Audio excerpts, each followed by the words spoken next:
अपना बर्थडे मना रहे थे। बर्थडे मनाते समय डीएसपी, यातायात के डीएसपी अपने गाड़ी के साथ, कुछ फोर्स के साथ, कुछ अज्ञात आदमी के साथ वहां पहुंच गए और पैसा वसूलने के वास्ते बच्चों से लड़ाई कर दिए। लड़ाई करते समय ही बच्चों को अपने रिवॉल्वर से 5-6 गोली चलाए, जिसमें एक बच्चे का मौत हो गया, जिसका नाम राणा क्या था, राणा ओम प्रकाश और उस बादल सिंह, और एक बच्चे का पैर में गोली लगा और उसका राणा ओम प्रकाश का मौत हो गया। प्रशासन की यह पावर नहीं है कि किसी इंसान को, किसी माँ के सीधे बच्चे को गोली मार दे, जबकि उस बच्चे पर एक भी एफआईआर, गलत एफआईआर नहीं हुआ है। बर्थडे कहाँ मना रहा था? बर्थडे मना रहा था यहीं पर पीर बाबा के नजदीक में एक हरी बाबा का हाता है, उसी हाता में लोग बर्थडे मना रहे थे और वहीं पर यह प्रशासन जाकर, प्रशासन यातायात डीएसपी का पावर नहीं है कि किसी के घर में घुस करके गोली मार दें।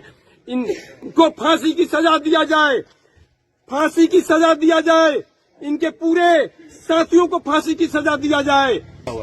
संजीव कुमार सिंह, हम सिलारी के रहने वाले। नमस्कार, आप देख रहे हैं भोजपुरिया दस्तक। अभी आपने सुना ट्रैफिक एसपी सासाराम आदिल बेलाल के संबंध में। आदिल बेलाल पर यह आरोप है कि इन्होंने जन्मदिन मना रहे कुछ बच्चों के साथ वसूली को लेकर इनके साथ झड़प हुई और इन्होंने गोली मार दी, ऐसा आरोप है।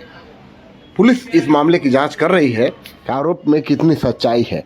लेकिन आदिल बेलाल के बारे में जो जानकारी, इन्फॉर्मेशन अब तक एकत्रित हुई है, उसके अनुसार आदिल बेलाल का वर्दी दागदार भी है। इन पर कई आरोप पहले भी लगे हैं इसी रोहतास जिले में। आपको याद होगा 2023 में डेहरी ऑन सोन के एक प्रतिष्ठित होटल पर छापेमारी के दौरान आपत्तिजनक स्थिति में 9 लड़कियों को बरामद किया गया था। उन 9 लड़कियों को लेकर के स्थानीय लोगों ने बहुत ज़बरदस्त विरोध किया था, पुलिस के खिलाफ नारेबाजी लगाई थी, शिकायत भी की थी। लेकिन पुलिस ने, ये थाना प्रभारी थे, बता दूं, आदिल बेलाल प्रशिक्षु थाना अध्यक्ष थे डेहरी ऑन सोन में, और इन्होंने शिकायत करने वाले लोगों को ही गिरफ्तार करके और थाने में डाल दिया था। बाद में हो हल्ला पर मैंने काफ़ी देर बाद छोड़ना पड़ा। इस मामले में एक एसपी जो सुशील कुमार थे, दूसरे जगह के एसपी, उनके भाई की गिरफ्तारी हो गई थी, उठा लिया गया था।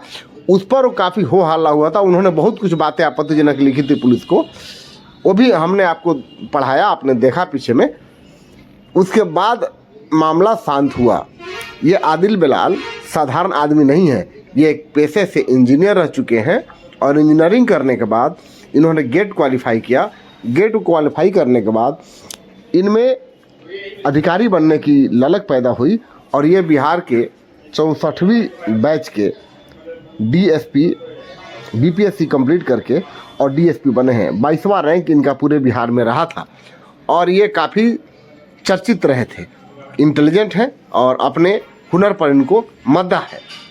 इधर सासाराम में गोलीकांड में मारे गए शिवसागर थाना क्षेत्र के अशोक निवासी सिलारी गांव निवासी अशोक कुमार सिंह के पुत्र राणा ओम प्रकाश उर्फ बादल कुमार की मौत हो गई है। इस मौत का जिम्मेवार इसी ट्रैफिक डीएसपी आदिल बेलाल को ठहराया जा रहा है। इसको लेकर हालांकि एसपी रोशन कुमार ने कुछ कहा तो नहीं, लेकिन इशारों में उन्होंने क्या कुछ कहा, सुनिए पूरी जानकारी। अब घटना का क्या कारण है और किस परिस्थितियों में घटना हुई है, ये दोनों पक्ष का बात जानने के बाद, और यहाँ से जो चीज़ें बरामद हुई है, यहाँ पे कौन कौन लोग थे कल घटना के समय, और इस इलाके में का जो भी है सीसीटीवी फुटेज, और अभी एफएसएल की टीम ने जो है एविडेंस कलेक्शन किया है, उसके अकॉर्डिंग हम लोग इसमें आप लोग को अपडेट करेंगे। और इसमें जो एनएचआरसी का गाइडलाइंस है उसके अकॉर्डिंग सारी चीज़ें फॉलो की जा रही हैं। जो सबसे पहले तो मजिस्ट्रेट अपॉइंट करके उनके थ्रू इंक्वेस्ट कराया गया है, वीडियो रिकॉर्डिंग के साथ पोस्टमार्टम कराया गया है, जो वेपन थे उनको सीज किया गया है, और जो एफएसएल की टीम थी उसके द्वारा मजिस्ट्रेट के डिपुटेशन के बाद यहाँ से सारी चीज़ें सील की गई हैं, उनका जांच किया जा रहा है। और दोनों पक्षों, तो इसमें हमारा एक सिपाही भी घायल है जो इलाजरत है, और जो स्टेटमेंट दोनों मतलब एक पुलिस की तरफ से जो हमारा जवान घायल है उसका स्टेटमेंट लिया जा रहा है, और जो पीड़ित परिवार है जो इसमें मृतक हैं उनके परिवार द्वारा जो आवेदन दिया गया है, दोनों पर प्राथमिकी दर्ज करके इसमें अब तक अनुसंधान किया जा रहा है। अभी डॉग स्क्वाड को भी बुलाया जा रहा है, इसके आसपास के इलाकों को भी सर्च किया जाएगा कि और भी क्या साक्ष्य यहाँ मौजूद हैं। कितने हथियार बरामद हुए? सर प्रथम दृष्टिया क्या लगता है, सर्कमस्टांस क्या है इसका? सर्कमस्टांस देखिए, आप कुछ प्राइमा फेसी कुछ बातें स्पष्ट है कि गोली चली है, मौत हुई है, झड़प हुआ है, पुलिस की गाड़ी भी डैमेज हुई है रोड।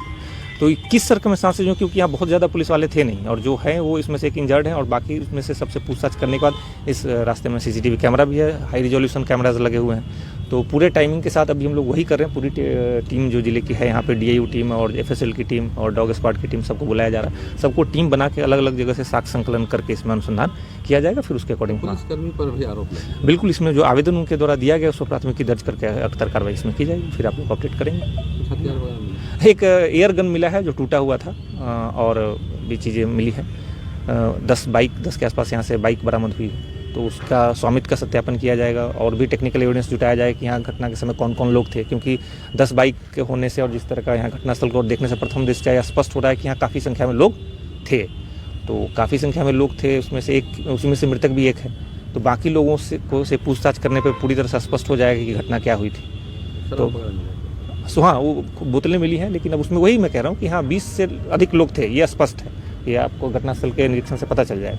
उन लोगों को हम ढूंढेंगे, जो गाड़ियाँ मिली हैं उनके स्वामित्व का सत्यापन करेंगे, तो उससे स्पष्ट हो जाएगा कौन कौन लोग थे। उनसे पूछताछ करने पर अपने आप धीरे धीरे एक एक करके चीज़ें सामने। पुलिसकर्मी जो घायल हुए हैं, क्या मतलब ट्रैफिक के कर्मी हैं? हाँ, ट्रैफिक के कर्मी हैं, वो ट्रैफिक डीएसपी के साथ प्रतिनियुक्त हैं। तो इसमें उनसे भी मैं ट्रैफिक डीएसपी भी यहाँ पे मौजूद थे? वो मौजूद थे वो घटना के समय उनके साथ। वही मैं कह रहा हूँ, कभी मैं उनका बयान नहीं ले पाया, उनका स्टेटमेंट भी नहीं हो पाया। और अभी जो यहाँ घटनास्थल पे साक्ष्य हैं उसको संकलन करना और उसको सुरक्षित करना, उसको संरक्षित करना हमारी भी प्राथमिकी है, मतलब प्राथमिक उद्देश्य है। वो करने के बाद फिर जो इसमें अपडेट होगा आप लोग को। हाँ, जो भी यहाँ से बरामद हुआ है वो एफएसएल टीम द्वारा सबको सील करके, मजिस्ट्रेट की प्रतिनियुक्ति करके फिर सारी चीज़ों को सील करके आगे जाँच के लिए भेजा जा रहा है। Thank you sir.